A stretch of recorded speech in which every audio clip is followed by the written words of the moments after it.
Today we have the latest HTC Desire Eye, the latest inline of the selfie cameras in the market, and this guy comes with a 13MP front camera as well as a back camera with some of the good editing features and good lenses. We'll talk about that in the review process here. First, we got the demo box here from HTC, and once we open this you would see the device out here.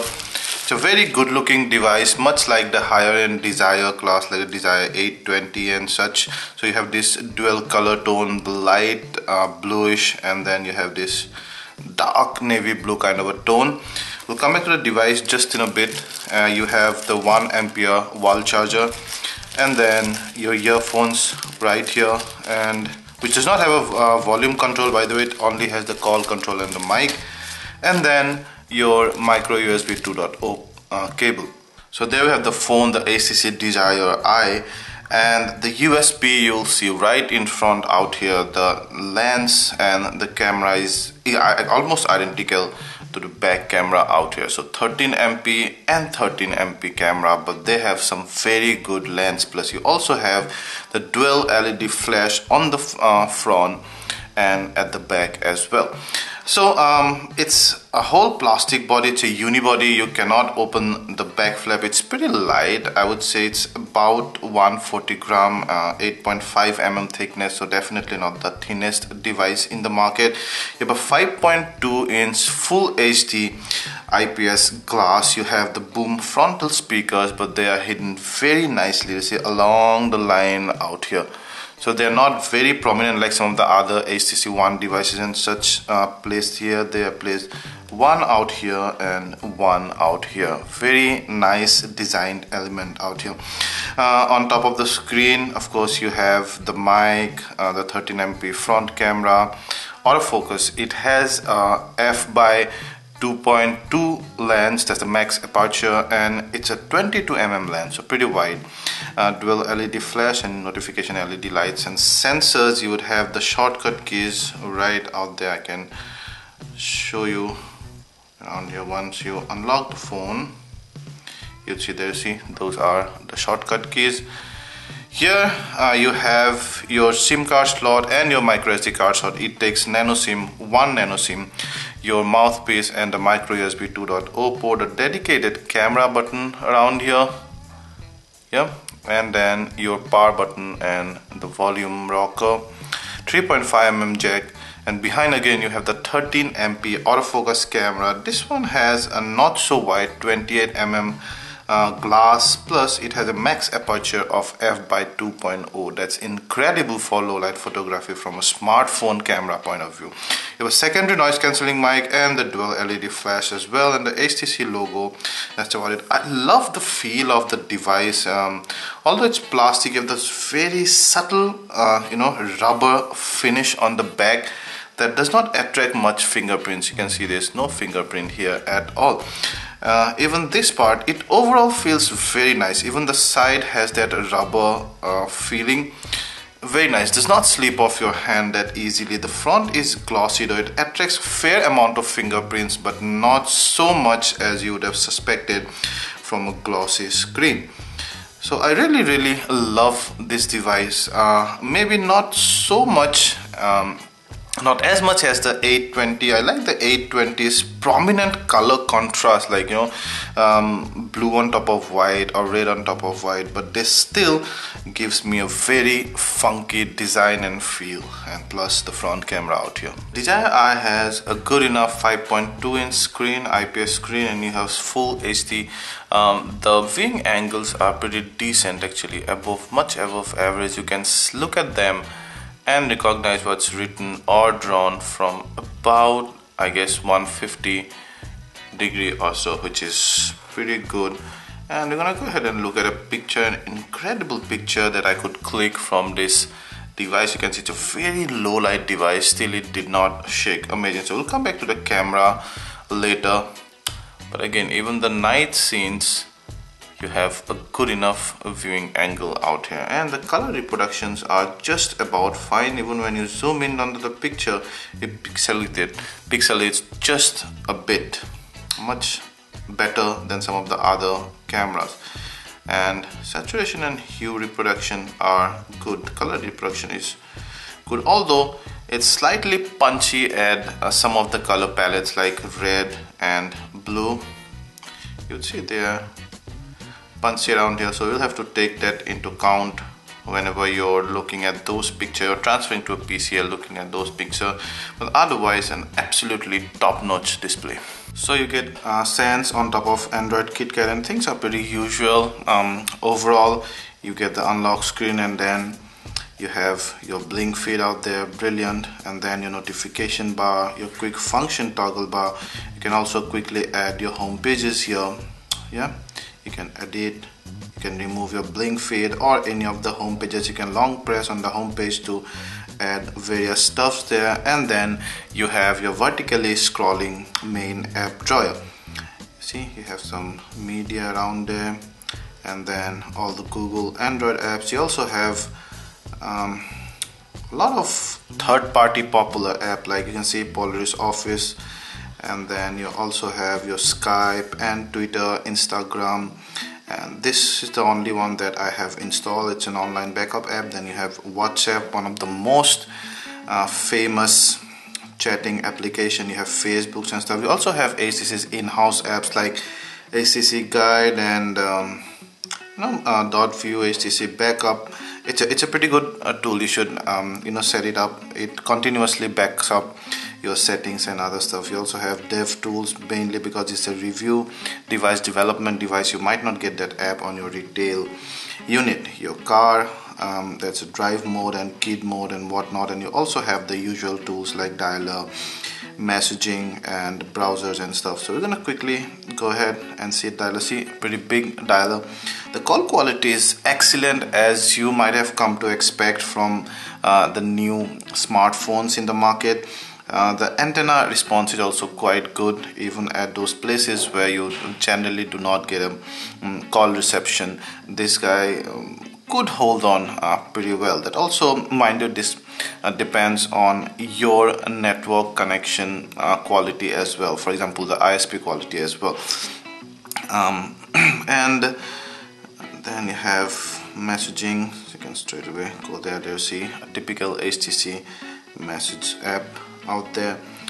We have our default browser. You of course have Chrome, and then you can install third-party browsers, but it renders desktop perfectly, but does not support Flash Player out of the box, of course. And then we go to settings, your usual connection settings, and then you can add pretty much all applicable accounts and stuff. Yeah, display and gesture. You can also have the storage. You'll see you roughly get about 12 GB out of 16 GB, but it then supports micro SD card of up to a maximum of 128 GB, which is pretty good. It is protected because again it's a review device, but it's KitKat and Sans 6 Plus. The power and some of the other things, that's the setting. And then we'll quickly move to the most important part of this device, that's the camera, the back as well as front camera. So you have this pretty that's a familiar HTC UI. You have the still button out there. I love the clicking sound. Yeah, you can keep holding this to take a burst shot. Yeah, and then you can also start recording right from there. Yeah, you can take your stills from there, stop or pause your videos around. Then you also have this pretty extensive settings out there, so you can rely on auto, or you can go to HDR and low light modes, and then your ISOs, your exposure compensation scale, white balance, and some of the filters around and all. And then your flash settings, and then you have camera, selfie, split capture, and 360-degree panorama that I absolutely hate on this camera. I'll come back to that. You can either switch from here or you can simply switch, drag it down, it'll come to selfie.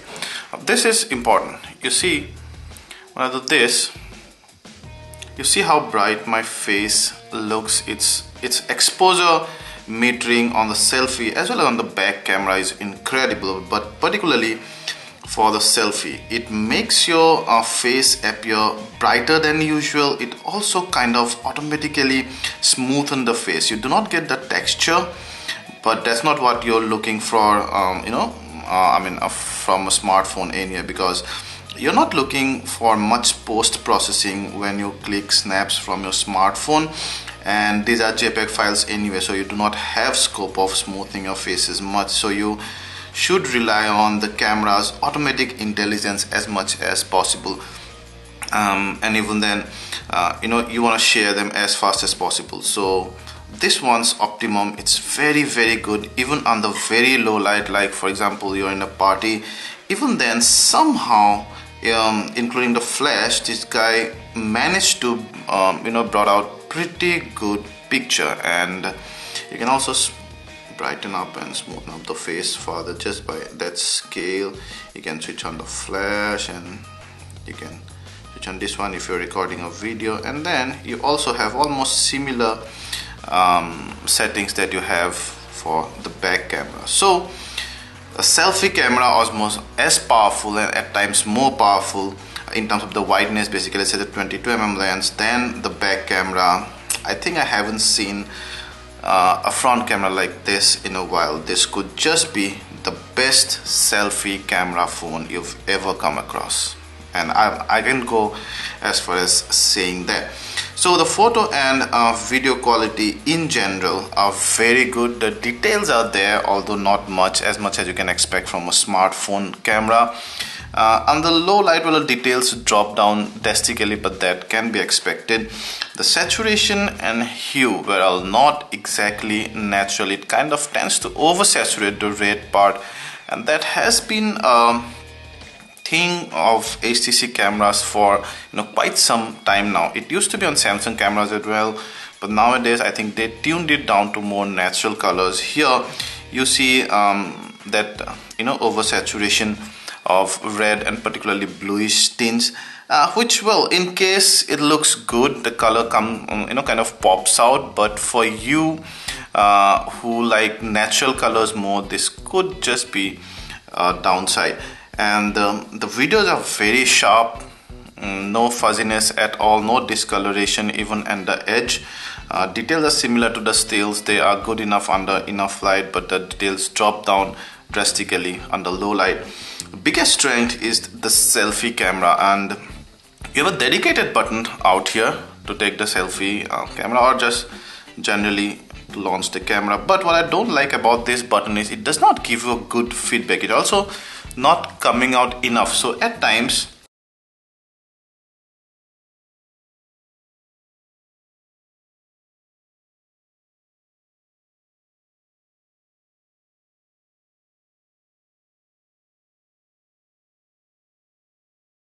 you really need to press hard at that process might end up shaking the camera. It gives you option whether you want to directly launch the selfie camera. That's what I generally do.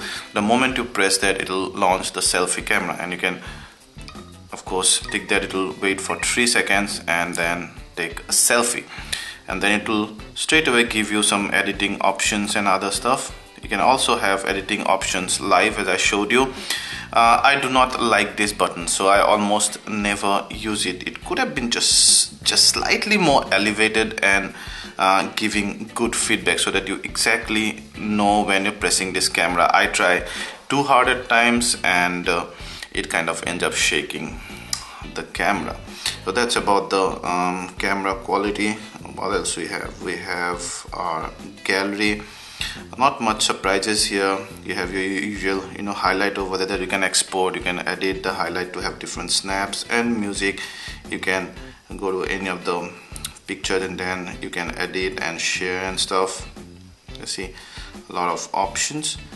And then let's go to music and see how it sounds. Yep.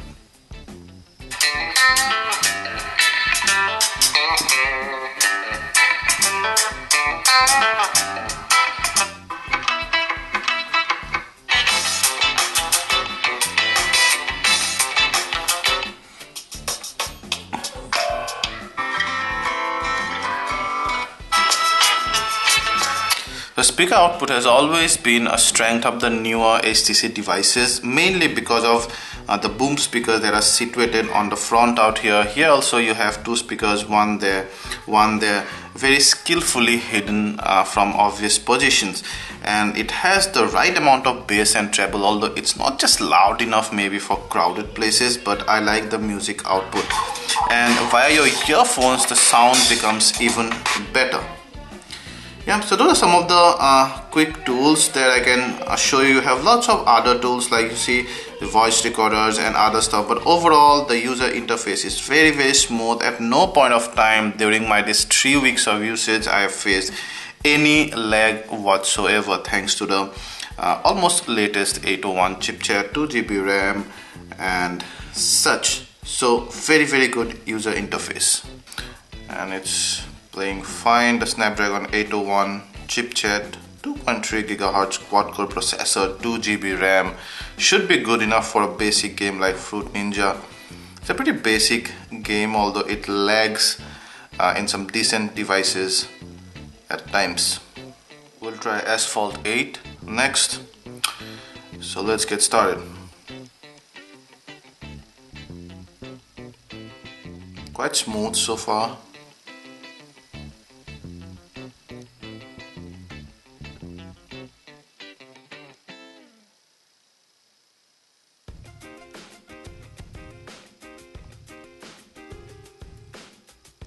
Good enough.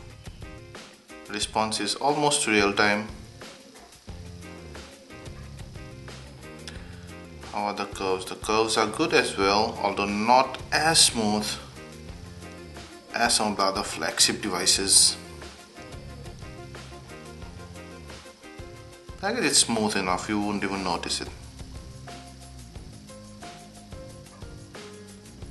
Nova 3 next, and it's one of those more demanding games, but should be quite easy for the Desire Eye because it has some of the latest specs, although not cutting edge, not today's specs, but at least yesterday's specs. For the price it was quite okay actually. This guy's priced at just over 35,000. The movie is not lagging, it's very smooth. I love it.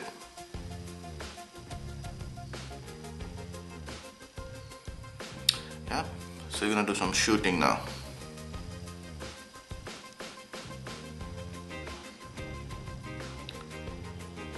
There you go.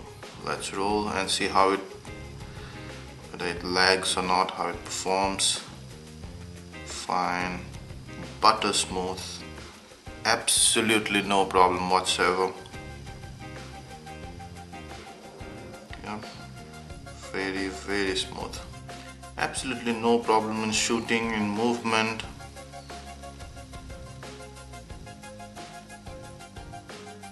Very nice gameplay experience. Yeah?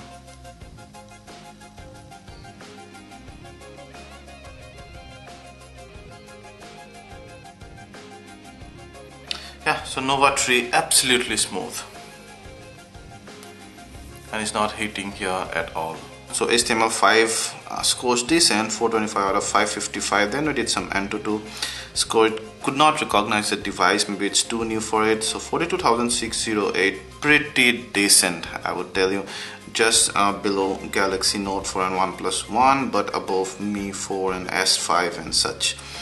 Then Velamo score internet browser, well, see, and by the way it recognizes it as Motorola Defy. I don't know why, but that's the thing. So multi-core score right at the top, again Motorola Defy, and then Metal score second right after OnePlus One.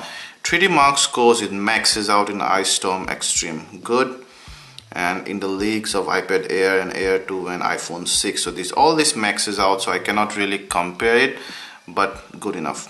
You have base mark score of 22,392, which is, well, very good actually. See, very extremely good, this one I guess. And then you have base mark X score of 1085. The max is 2027, which is a tablet. And then 6 has about 1500 and 1400. So there again, it's not right at the top, but definitely in the top 10. So then, should you get the HTC Desire I? If you like selfie, if you've ever wanted a selfie camera even this bit, this totally worth it. Just on the basis of that one feature alone. You have a 13 MP front camera, dual LED flash. This is the best, absolute best selfie camera phone in the market right now. 35,000. I think the price is slightly on the steeper side, but then along with the selfie, you're also looking at some of the almost cutting edge technology. You have a Snapdragon 801 chipset, 2.3 gig quad core processor, 2 GB RAM, 16 GB internal storage, about 2400 mAh battery, which is slightly on the lower side, 5.2 inch full HD screen, 13 MP back camera. A lot of these others specs like the boom speakers out here, I think just kind of justifies that price. 35,000 for this one looks reasonable, sounds reasonable, and in this space I see you have competitions mainly from the Lenovo Z2 Pro, which are 6-inch screens, cost about 32,000. You also might have competition from the Nexus 6, and but if selfie, which is becoming a trend these days, then this absolutely wins over other mobile phones. But if you take out that feature, then still it stands right at the top of the mid-range devices. So I absolutely recommend this, and I probably will buy one of these personally. Thank you. If you like this video, please hit the like button, ask anything related to this phone, and we'll try to answer them all. And please subscribe to our channel for more such awesome content in future. Thanks.